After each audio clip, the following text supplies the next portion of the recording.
Assalamualaikum warahmatullahi wabarakatuh. Waalaikumsalam warahmatullahi wabarakatuh. Perkenalkan, kami dari kelompok 2B akan mempresentasikan hasil kerja kelompok kami mengenai audit sistem informasi layanan jemput pajak online atau bisa disebut jempol menggunakan COVID 4.1 pada studi kasus Samsat Kota Tasikmalaya. Sebelum lanjut, alangkah baiknya kita perkenalan dulu. Perkenalkan, nama saya Muhammad Naufal dengan NPM 237007048. Di sini saya sebagai moderator dan ini rekan saya. Perkenalkan, nama saya Hafiz Rahman dengan NPM 237007042. Ya, perkenalkan, nama saya Nadila Agustina dengan NPM 237007035. Bikunya, assalamualaikum semuanya. Perkenalkan, nama saya Tazkira Wali Azmar dengan NPM 237007053. Baik, tidak perlu lama-lama, kita langsung saja ke latar belakangnya. Pada latar belakang ini, transformasi layanan perpajakan daerah melalui sistem digital seperti jempol masih menghadapi rendahnya kepatuhan wajib pajak. Keberhasilan layanan ini bergantung pada tata kelola TI yang efektif. Sehingga audit menggunakan COVID 4.1 diperlukan untuk menilai tingkat kematangan, mengidentifikasi kesenjangan, dan memberikan rekomendasi perbaikan guna meningkatkan kualitas layanan pajak daerah. Dilanjut. Next slide. Oke. Dilanjutkan oleh rekan saya. Oke. Selanjutnya di sini ada rumusan masalah yang mana apa gitu yang bakal kita selesaikan dengan adanya evaluasi dari sistem ini. Yang pertama bisa dilihat ya, yaitu sejauh mana gitu kelola TI di layanan jempol Samsat Kota Tasikmalaya ini sesuai dengan standar COVID 4.1. Yang kedua ini berapa tingkat kematangan atau maturity level dari proses TI yang mendukung layanan Samsat pada saat ini gitu. Yang ketiga gitu, apa saja gap atau kesenjangan yang muncul antara kondisi saat ini dengan kondisi ideal menurut standar COVID 4.1. Yang terakhir itu ada rekomendasi apa saja gitu yang cocok diterapkan untuk layanan jempol di Samsat Kota Tasikmalaya ini gitu. Lanjut next slide. Nah, untuk tujuannya itu berangkat dari rumusan masalah tadi. Yang pertama itu ada menilai kondisi tata kelola TI pada layanan jempol menggunakan framework COVID 4.1. Yang kedua itu ada menentukan tingkat kesenjangan atau gap analysis yang mana itu mengacu pada tata kelola TI pada layanan tersebut. Yang ketiga itu ada mengidentifikasi kesenjangan antara kondisi saat ini dengan kondisi ideal tadi yang menurut standar COVID. Yang terakhir itu ada menyusun rekomendasi untuk meningkatkan efektivitas operasional di layanan jempol tadi. Lanjut. Next slide. Nah, untuk tinggal bersama sendiri di sini kita mengambil ada 3 gitu. Untuk garis besarnya yang pertama itu ada audit sistem informasi.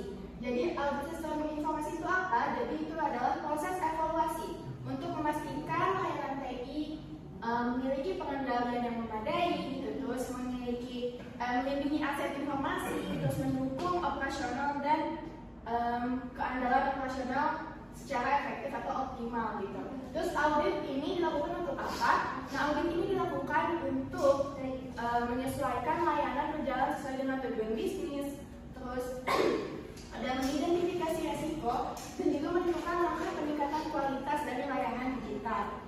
Yang kedua itu ada COVID 4.1. Nah, untuk COVID 4.1 ini merupakan framework yang kita gunakan dalam tata kelola TI yang memastikan sistem ini memberikan nilai tambah dan juga meminimalisir resiko. Nah, terdiri dari 4 domain yang mana yang pertama itu ada PO, ada AI, terus ada DS dan juga MA yang digunakan untuk mengevaluasi efektivitas penerapan TI di layanan ini gitu, untuk menjamin standar efisiensi, keamanan dan juga kepatuhan.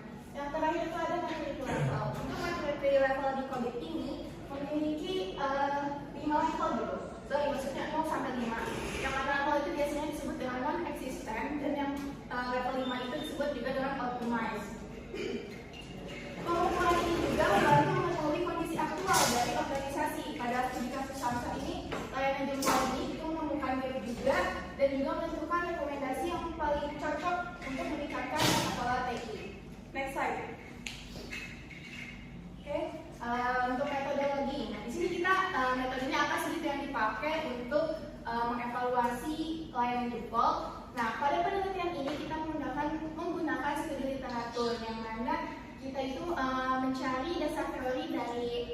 COVID 4.1, terus audit sistem informasi, dan juga maturity level.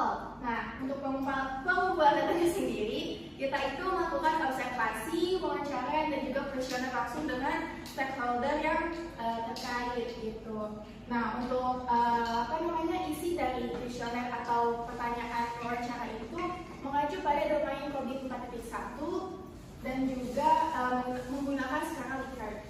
Oke, selanjutnya dilakukan analisis maturity level juga untuk mengetahui kondisi tata kelola TI saat ini. Kemudian nanti kita menentukan gap analisis, dan untuk outputnya nanti itu kita mengetahui apa-apa saja atau rekomendasi apa saja yang dibutuhkan. Oke, next slide. Selanjutnya akan disampaikan oleh teman saya. Selanjutnya itu hasil pembahasan. Yang pertama ada identifikasi proses teknologi informasi. Pada tahap ini kami mengidentifikasi proses teknologi informasi pada layanan jemput pajak online, kemudian disesuaikan kembali berdasarkan framework COVID 4.1. Kemudian identifikasi proses ini disesuaikan dengan domain yaitu PO, HI, DS, dan ME.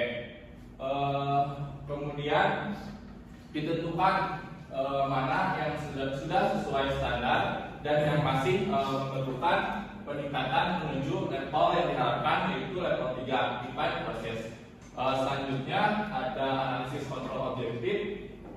Dari hasil proses identifikasi proses teknologi informasi yang sudah dilakukan, ditemukan 26 subdomain atau kontrol objektif sebagai indikator penilaian tata kelola teknologi informasi yang mencakup aspek perencanaan, SDM, manajemen perubahan, pelayanan, dan evaluasi.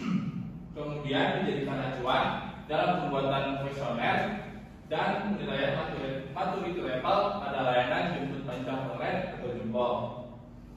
Selanjutnya ada analisis maturity level dan gap analisis. Dari hasil kuesioner yang disebar didapat rata-rata maturity level dari setiap domain yaitu di angka 2,73. Kemudian untuk yang paling besar yaitu ada di domain PO1, DS5, DS11, kemudian RE2. Dan yang masih kurang ada di subdomain AI6 dan DS8. Kemudian pada subdomain yang masih dirasa kurang dilakukan perbaikan agar seluruh proses mencapai level 3 sesuai target. Next, mungkin selanjutnya akan disampaikan oleh rekan saya. Oke, untuk hasil pengukurannya sendiri, kami lampirkan hasil pengukuran menggunakan spider chart. Untuk lain yang warna biru itu kematangan pada secara real gitu situasi yang ada di sistem jempol ini. Dan untuk yang lain berwarna oranye itu ekspektasi kematangan yang ada pada framework COVID 1 ini. Nah, untuk hasil pengukurannya sendiri menunjukkan bahwa rata-rata tingkat kematangan tata kelola teknologi informasi pada layanan jempol ini adalah mendekati sekitar 2,73. Nah, ini mendekati target yang ada pada framework COVID untuk target 3,0. Nah, dengan gap sebesar 0,27, artinya sebagian besar proses teknologi informasi sudah berjalan cukup baik, tetapi belum sepenuhnya terdokumentasi dan distandarisasi. Beberapa proses seperti A16 atau manajemen perubahan dan DS8 atau penanganan insiden masih berada di bawah level 2. Ini menunjukkan bahwa pengelolaannya belum formal dan terstruktur. Sementara itu, DS11 atau pengelolaan data dan ME2 atau monitoring internal sudah berada di atas target. Ini menandakan kedua proses ini telah diterapkan dengan lebih baik dibandingkan proses lainnya. Nah, sehingga hasil pengukuran sebelumnya didapat rekomendasi perbaikan yang diperlukan dalam aspek perencanaan melalui penyusunan dokumentasi strategis teknologi informasi yang lebih formal. Pada pengembangan dan implementasi perlu penerapan manajemen perubahan yang terdokumentasi serta peningkatan proses pengujian dan pemeliharaan aplikasi. Selanjutnya, pada aspek operasional penting untuk menerapkan pencatatan insiden, memperkuat keamanan sistem, dan juga menyusun service level agreement atau SLA. Selain itu, peningkatan kompetensi sumber daya manusia juga dan dokumentasi proses menjadi langkah kunci untuk mencapai maturity level yang sesuai dengan standar COVID 4.1. Oke, pada kesimpulan dan saran, audit dengan COVID 4.1 menunjukkan data-data maturity level 2.73 mendekati level 3. Proses teknik sudah berjalan cukup konsisten, namun belum terdokumentasi dan distandarisasi sepenuhnya. Domain DS11 dan ME2 memiliki kinerja terbaik, sedangkan A16 dan DS8 masih rendah dan membutuhkan perhatian khusus. Lalu perlu penyusunan SOP, penguatan tata kelola, serta penerapan manajemen perubahan dan pencatatan insiden secara formal. Dokumentasi proses, pengawasan rutin, dan peningkatan kompetensi SDM juga penting untuk mencapai tingkat kematangan optimal dan meningkatkan kualitas layanan pajak daerah. Nah, segitu presentasi dari kami. Kira-kira ada pertanyaan dari audiens? Silakan. Orang boleh. Tadi kan di hasil pengukuran ditemukan defisit sebesar 0,23. Nah itu kenapa rekomendasinya tidak mencakup semua proses? Kenapa cuma 3 praktis saja yang diperbaiki? Mungkin bisa dijawab. Langsung jawab. Langsung dijawab ya. Begini saudaraku. Oh, iya. Karena saat ada rilis hasil pengukuran hanya ada hanya ada 3 prestis yang memiliki gap paling signifikan dan langsung mempengaruhi proses yang ada di bawahnya. Level idealnya lah. Untuk proses A16 atau manajemen perubahan berada di level berapa? Berada di bawah level 2. Berada di bawah level 2. Untuk proses DS8 atau manajemen insiden juga masih rendah gitu di bawah level 2. Satu lagi, untuk prestasi terbaik atau terkait dokumentasi perencanaan IT perlu diperbaiki.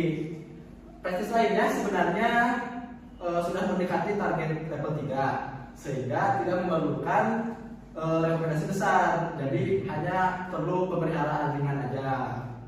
Fokus kita pada 3 prestis itu yaitu membuat perbaikan yang lebih terarah, lebih efektif dan realistis untuk dicapai. Seperti itu.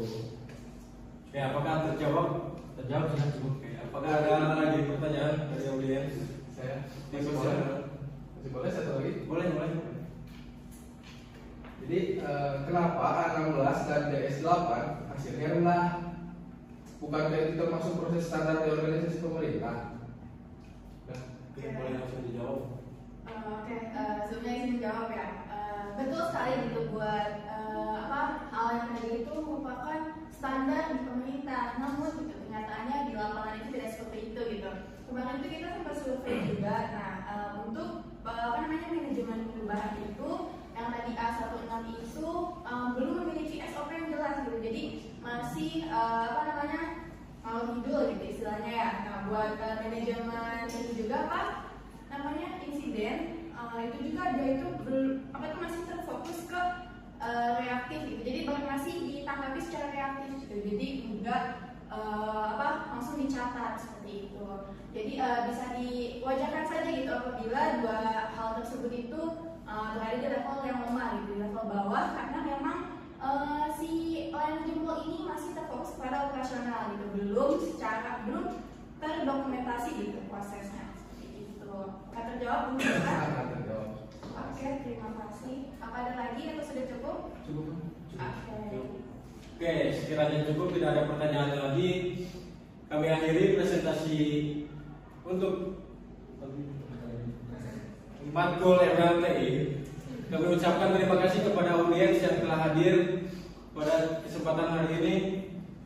Kami ucapkan Assalamualaikum warahmatullahi wabarakatuh.